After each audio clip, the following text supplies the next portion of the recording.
Yeah, do you have to be an angry person to go into metal?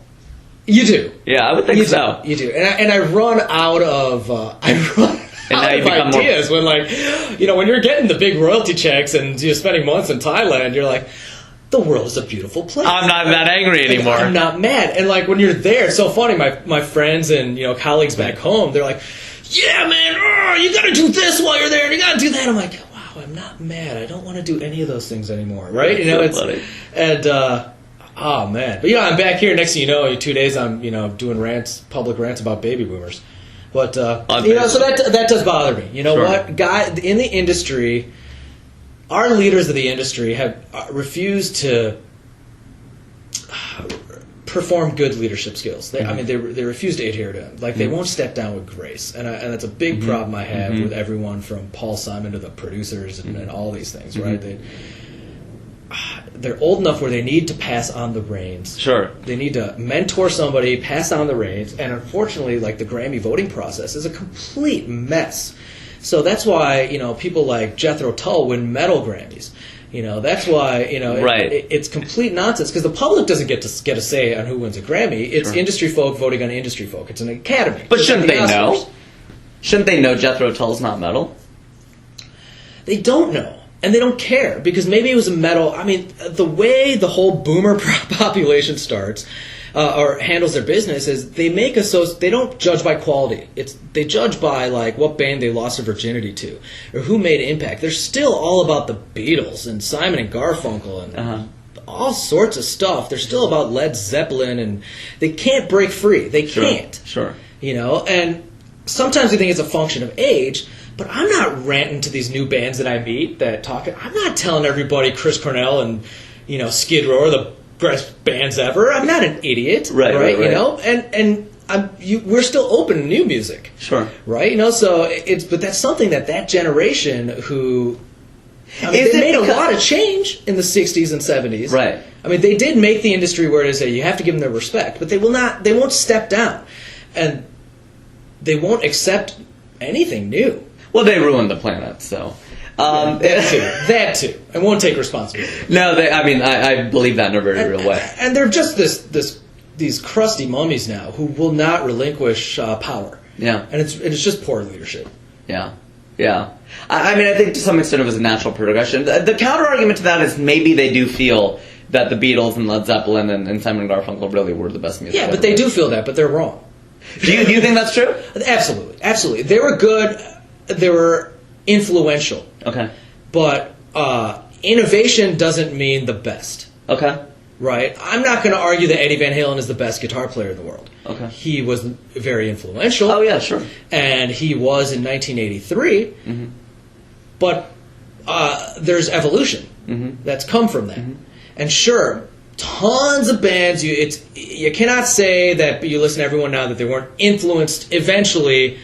You're a derivative of somebody. You're a derivative. I wrote a blog post recently where I talked about, I think there were 5 or 6 comedians of whom everybody is derivative. Sure. So it's like Lenny Bruce, it's Richard Pryor, it's George Carlin, it's Steve Martin, it's Andy Kaufman, and I think it was like, I'm losing one, whatever. But even Bill Hicks, who was a great comedian, is derivative of George Carlin and Lenny Bruce. Right. And even Chris Rock will say that. Sam Kinison, I think he was the last one. Speaking of angry folks, but even Chris Rock will say that he's not. And I think Rock said the last truly original comedian was Sam Kinison. Everyone after that is derivative of him.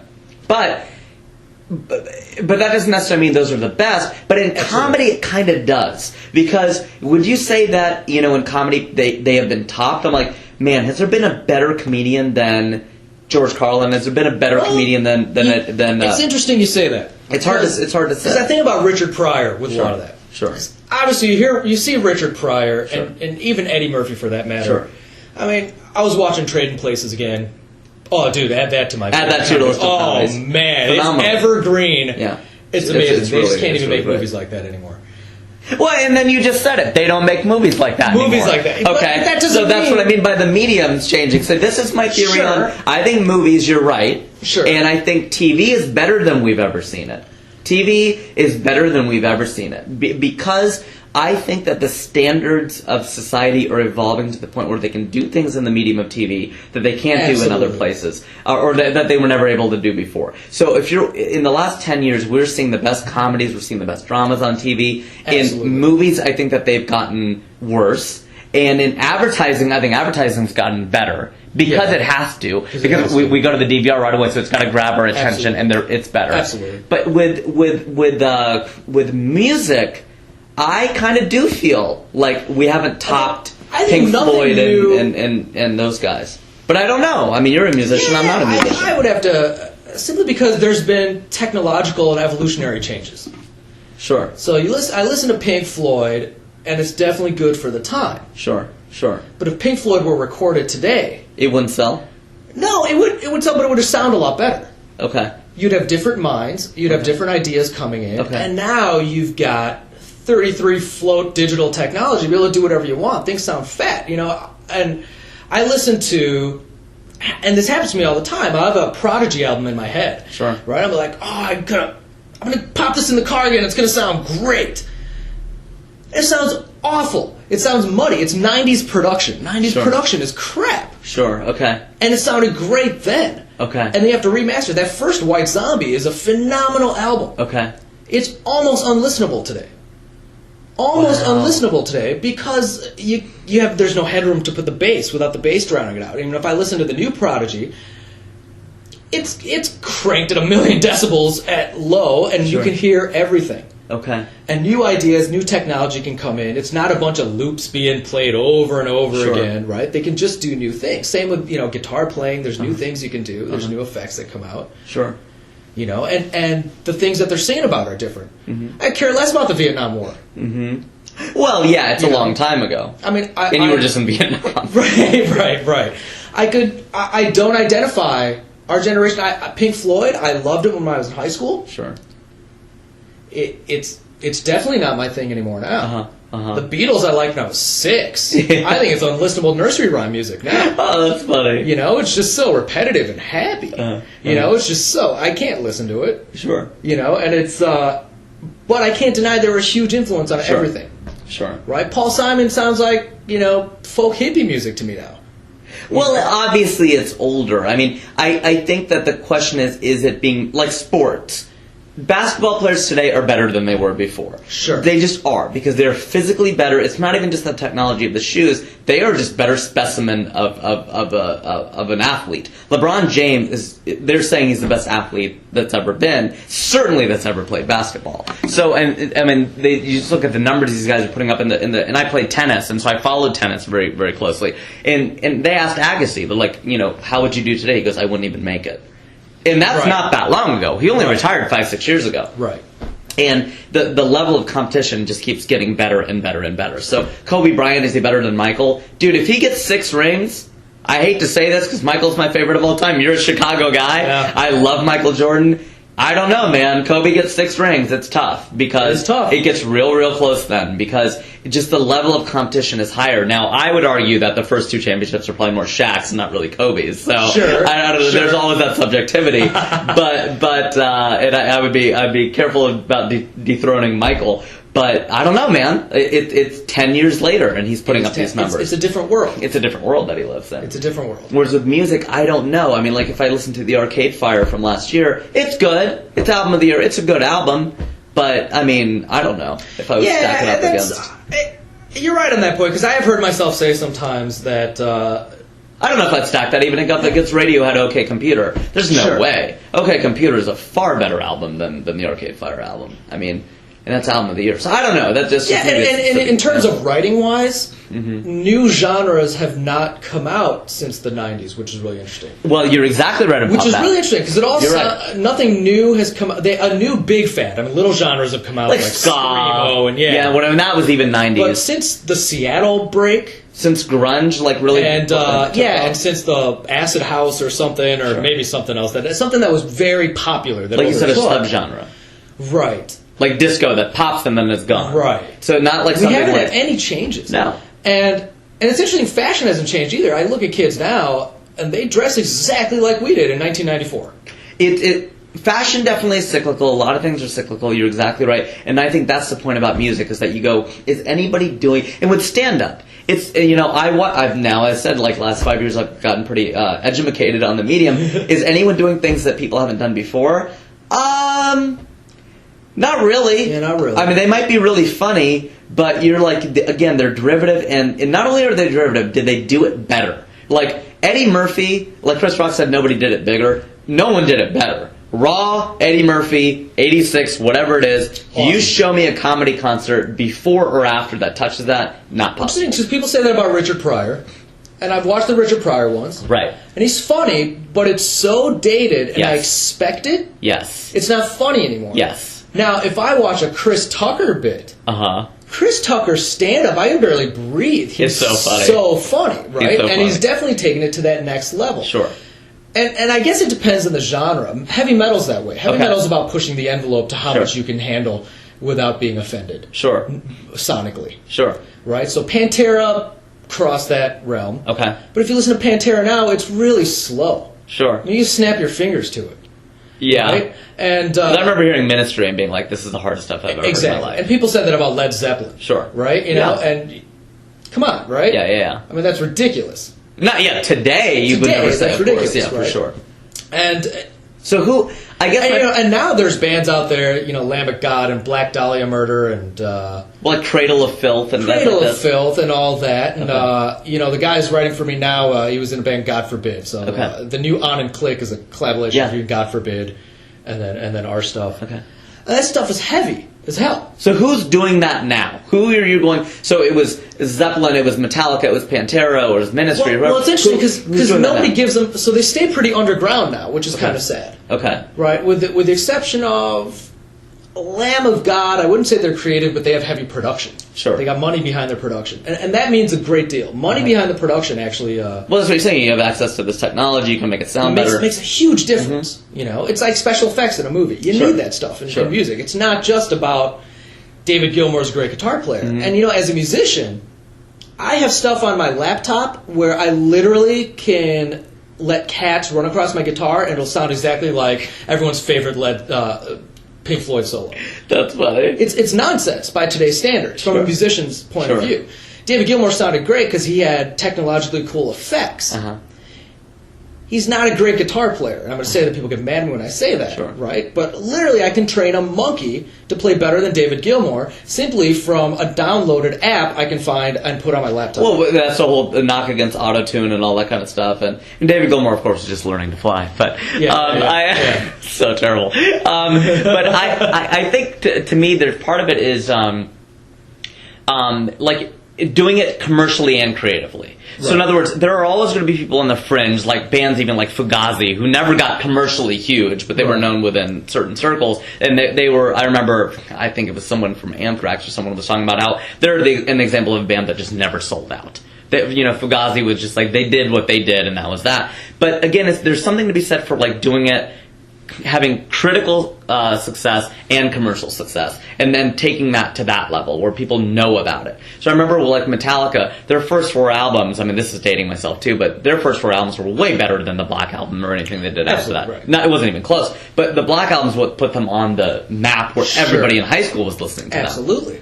People knew who they were, and then that was the guys like me who were posers, who were just like, let's go back and listen to the other 4. Sure. They're like, this is even better. But see, that's perfectly respectful from a consumer standpoint. Sure. If you're a member of the Recording Academy, you can't do things that way. Of course not. It's your job and integrity of the industry to vote based on quality. So it is your job to actually go out there and listen to new music before you cast your vote. And metal's a great category for that because there's a band called Opeth that pushes the limit both production-wise and musically. And sonically, every time. Sure. Really pushes it, right? And I've never seen them on the ballot. And Metallica wins every time simply out of name recognition. It's like, because everyone's just lazy. They're just fat old 60-year-old people voting, and they're like, oh, I've heard of Metallica. Yeah. That's exactly it. Fine. Oh, yeah, Slipknot. My grandkid's got a poster of Slipknot on the wall. Oh, yeah, there we go. I'm going to check off Slipknot. Yeah. They have no idea. They don't know. And so and these are people who used to be in metal, Sure. because you try to vote your own category. Sure. But when they were in metal, they're Judas Priest. Well, they're Judas Priest frozen has in time. no right to vote on the stuff. They're frozen in time. It's like our parents who, like you said, your parents came here in the 60s, my parents came here in the early 70s, 70, 71.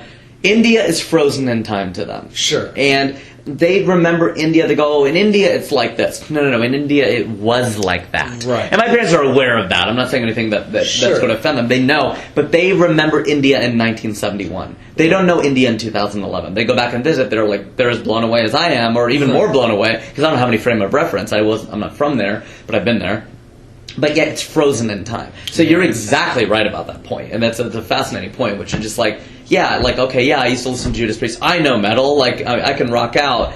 Oh, I've heard of them. I've heard of these guys. Versus, oh, I've listened to this album. I understand what they're doing. I understand what's going on. And it's just irresponsible. And if they actually listened, they would actually come to that conclusion, I think. Because personally speaking, I thought Pantera was the greatest thing ever. I stole my parents' car to go see a Pantera concert. Right? That's hilarious. Yeah, sadly it broke down on the way back and everyone found out. But in like Indiana, like we stole a car, friends and I dropped in and we went. And Pantera literally changed the game. They're metal's version of the Beatles, right? At this point, right? Or whoever was the big influencer boomers. Sure. Right? And but I'd be stupid to say they're the best band. Because even a C-list band like the Black Dahlia Murder out of Michigan blows all that stuff out of the water. These are guys who have to play every day for the whole band to make like $20,000 a year, right? So but grocery money, like you're saying. Yeah, grocery money. Yeah, that's worse than grocery money. That's just awful. Yeah, that's no good. But they blow that stuff out of the water simply because of speed and precision and pushing the envelope and making changes. Sure. And, Well, you mentioned the Richard Pryor thing, and that's how I felt about it too when I listened to, or when I saw him like live on the Sunset Strip. We watched that. A friend of mine in Kentucky, he and I sat down and watched it. We worked at Procter & Gamble together, and I remember Paul and I watched him and felt exactly the same way. We knew we were in the presence of greatness, but because so many hack comedians since, obviously he wasn't a hack, but hack comedians since have done that, it's very hard to remove that from your mind and go, well, Mike Epps did that, or, all these urban guys did that. And you're like, well, yeah, but they didn't exist without Richard Pryor, and it's a dumbed-down version of what Richard Pryor did, and he, whatever, but it's impossible in the 2000s to go back and do that. So what I call that is the difference between enjoyment and appreciation. So I love the Beatles. They're my favorite band. I totally understand and appreciate where you're coming from, and I agree that you're saying that things have just been taken farther up. I hope they have. Of course they have. Sure. But I call it difference between I can appreciate Elvis, but I can enjoy the Beatles. I would definitely agree that like the Beatles' first 5-6 albums is very like Lennon called them the lovable mop tops. But I really feel like you can listen to Helter Skelter and be like, wow, that's a pretty rockin' song. It's not metal, certainly, but in terms of the genre of hard rock, it's still a pretty rockin' song. Sure. It's just not. It's not metal. You definitely metal. still have to take it under consideration. You definitely have to put yourself in that place time capsule walk. Absolutely right. Because I'm not like, oh, did that song just come out? Like, I know. I'm not I'm not delusional. Yeah. Absolutely. But like I still love the Doors. Sure. Right? Sure. I'm still gonna love the Doors. It always gets to me. There's a nostalgia involved in it. I think it's awesome. Sure. Like I said, I dropped a lot of acid in the 90s, right? So there's a lot going on there. I'm like, the Doors are great. But if I put it in perspective, sure, it's not recorded well. They didn't have that technology, right? It sounds like they're singing. It sounds like something I did in my garage in junior high. Sure. Right? Probably trying to copy the Doors. Right? And it just there's a lower bar for what passed as being releasable then because they only had certain mediums to be able to record. Oh, for sure, right? And, for sure. And even writing-wise, there's a lot of improv going on. Everyone got away with murder musically because it was never done before. That's one of my biggest pet peeves. Well, that's true, too. Right? Everyone got away with murder up until, 1980 because nothing was done before and innovation was given an excessive due. They're like, wow, you just did a ballet to rock music. Right. Wow, let's give you millions of dollars and you're a genius. That's not a genius. You know, that's like, you know... To some... No, you're that's exactly... like me say I'm going to put hot sauce on a peanut butter and jelly sandwich, right? And everyone just says, you're a genius. But make sure it's tried it. Anand Bhatt hot sauce. Anand Bhatt signature hot sauce. Make sure it's that. Then it's innovation. Then it is innovation. See, I love music, and I love chopping it up about music, as you can tell, but I don't ever give even to myself as much credence as an opinion of a musician. So you've definitely given me some things to think about in terms of, like, yeah, the first, you know, heralded to be the best, the innovators, but is it really the best? Is it really, like, has it been taken to levels since then? And that's opened my mind a little bit, because I had kind of written it off as, like, movies, yep, they're not as good. TV is better, advertising is better, music's not as good, but maybe I'll listen to it with a different ear now and be like, let me try to remove the nostalgia element and just listen to it as just straight up music. Maybe that'll open my mind. Also, you're going to hate the Beatles. Open